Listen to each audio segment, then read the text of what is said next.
Félix, ¿cómo estás? Bienvenido. Muy bien, me encuentro. Esta semana en el Congreso hubo muchas actividades, principalmente en la Cámara de Diputados, con varias iniciativas, más que la Comisión Bicameral de Seguridad Social ha avanzado mucho con la posible reforma que puede tener la Ley 87-01 sobre la seguridad social, donde Ajá. establecieron como algunos puntos claves de esa reforma que se sigue debatiendo. Uno de ellos es que la pensión mínima, en caso de cesantía por edad avanzada, será cuando se cumpla 57 años y haya cotizado un mínimo de 300 meses. La gente pregunta de una vez, ¿cuántos son 300 meses en años? Si hacemos una división de 300 dividido entre 12, que es la cantidad de meses, hace un total de 25 años, si lo redondeamos. Lo que significa que al menos hay que trabajar 25 años para tú estar con el tema de la cesantía por edad avanzada. Y también que la misma propuesta baja el tema de la composición del Consejo de Seguridad Social, que el número total que tiene la ley vigente es de 13 y sería un número a partir de 9 miembros, lo que haría que salga de ese consejo el gobernador de Banco Central, el director de INAVI, el director general de la Seguridad Social, pero se agregarían el ministro de Vivienda, el ministro de Economía y el director del Consejo Nacional de la Persona Discapacitada, CONADIS. Otra de las modificaciones que se ha hablado durante ese proyecto es lo siguiente. A los que han cumplido 60 años y han cotizado durante 20, 25 y 30 años, le tocaría un 75, 80 y 90% del promedio de sus últimos salarios, respectivamente. Igualmente que en el artículo 45 modificaron que en el párrafo 2 de la reforma establece que en ningún caso la tasa de retorno por pensión será menor del 60% de los salarios acumulados y dispone que para el cálculo de pensiones se tomará en cuenta el tope de 20 salarios mínimos del sector público. Y otra modificación es que introduce que debe ser aprobado por ambas cámaras del Congreso es el aumento de un 60% a un 75% del salario base a la pensión por discapacidad total, mientras que para las discapacidades parciales se incrementa de un 30 a 50%, siempre que no afecte la capacidad económica de producción del afiliado. Ese debate de la Comisión Bicameral se encuentra algo paralizada por algunos miembros, porque hay que decirlo, el tema de seguridad social es algo muy delicado que hay que tocar.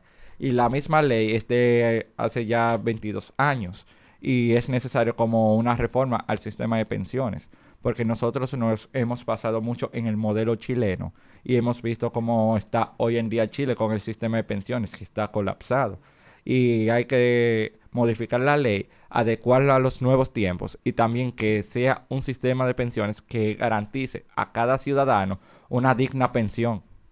Es interesante, todavía hay opiniones encontradas. El informe que rindió la comisión fue objeto de duras críticas de Sí. parte de la Asociación Dominicana de Administradores de Fondos de Pensiones, que dijeron que si esa reforma a la ley o esa propuesta de reforma pasa, sería un daño al sistema de pensiones porque no plantea soluciones a los principales desafíos que enfrenta el mismo. Este gremio dijo que si respaldan la forma integral en la que está planteada la reforma de la ley, al final van a estar causando más problemas que soluciones porque no establece una forma real de entregar las pensiones, como que no establece la manera en que se haría. Pero me imagino que para eso también vendrá una reforma al reglamento.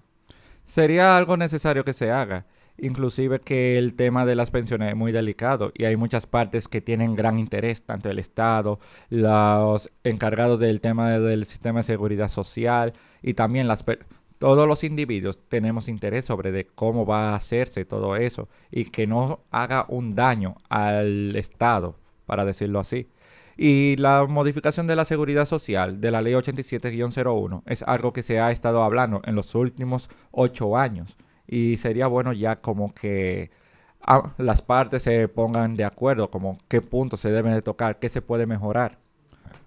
Y también estaban hablando y decían, algo que llamó mucho la atención, era que al final no trataban el tema de los empleados informales, no los incluían en la protección y cobertura de la seguridad social, cuando en República Dominicana cada vez son más los empleos informales. Ya está demostrado que todavía no recuperamos todos los empleos formales que Ujú. teníamos antes de la pandemia en el 2019 y que lo que ha crecido mucho son los empleos informales, esos emprendimientos. La gente, bueno, buscándosela. Sí. O sea que aparentemente el proyecto tiene mucha oportunidad de mejora. digámoslo así. Esperemos que se escuchen a las partes interesadas, porque si se va a hacer una reforma, que creo que es necesaria, debe hacerse basada en los intereses de todos los involucrados y para que de verdad los dominicanos puedan retirarse y tener una pensión que valga la pena.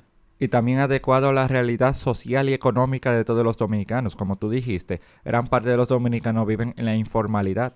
Ujú. Así es. ¿Y qué sucede con esas personas que, por ejemplo, han tenido que emigrar y retornan al país y no tienen las cuotas suficientes? Porque eso es otro tema. Porque en un principio decían, hay que facilitárselo porque, ok, se fueron a vivir del país. Tengo unos tíos que se fueron hace 13 años y ellos estuvieron trabajando toda la vida aquí. No van a tener una seguridad social acá. Entonces, ¿qué va a hacer con ese dinero? ¿Qué sucede con ellos? No lo pueden reclamar. ¿Cómo se va a poder eso también discutir dentro de ellos? Sería un punto que los legisladores deberían de discutir en esa comisión bicameral, porque hay muchas circunstancias que se puede dar. Esa es una que de seguro el legislador no se ha dado cuenta dentro de la iniciativa legislativa, y es interesante, más con la cantidad de dominicanos que emigran de una manera temporal. Y yo que he estado así mismo, como estoy aquí, estoy allá, estoy aquí, estoy allá. De verdad, en formalidad completa, yo tengo como 8 años solamente de trabajo aquí formal en República Dominicana. Y lo otro, y tengo 41, o sea, tengo una que diligencia 20 que está años, haciendo. exacto, 20, sobre todo por después de los 60 y pico, por encima de los 67 para tú poder tener una pensión el día de mañana. Si no vas a ser emprendedor y otras cosas y conseguir un marido rico también o lo que sea. Mira, Hay buen dato. todas las posibilidades. Pero es eso, o sea, esas son de las discusiones que tú dices que se puede hacer. Me gustaría que se haga unas vistas públicas sobre esa iniciativa legislativa y siempre que tú bueno. vayas a hacer esa reclamación, que sería muy interesante. Sí. Pero hay voy. que pagarle esa consulta. Félix, ¿qué más está pasando en el Congreso Nacional? No, otra de las iniciativas que se habló, que se aprobó en primera lectura, es un proyecto de ley sobre el tema de los alquileres y desahucios, que se aprobó en la Cámara de Diputados y se seguirá debatiendo en las comisiones para una posible segunda lectura, que es muy interesante el proyecto porque modificaría algunos artículos del Código Civil y también que el tema de los alquileres y desahucios se rige por un decreto de la era de Trujillo de los años 50. Sumamente interesante. ¿Y crees que pueda funcionar? Sí, según lo que leí, también como vi el ánimo de los diputados, es posible que sea aprobado en esa Cámara para ir directamente al Senado. Y más que el proponente resulta ser el presidente de la Cámara de Diputados, que eso le da como cierto aval. Y esa iniciativa lleva rondando en la Cámara desde el año 2018. Don Alfredo Pacheco, Félix, muchísimas gracias de verdad por llevarnos por este recorrido tan interesante por los pasillos del Congreso. Quédate con nosotros mientras seguimos celebrando a las madres, este programa dedicado siempre a ellas. Un abrazo especial para todas las que nos escuchan, en especial para Doña Margarita.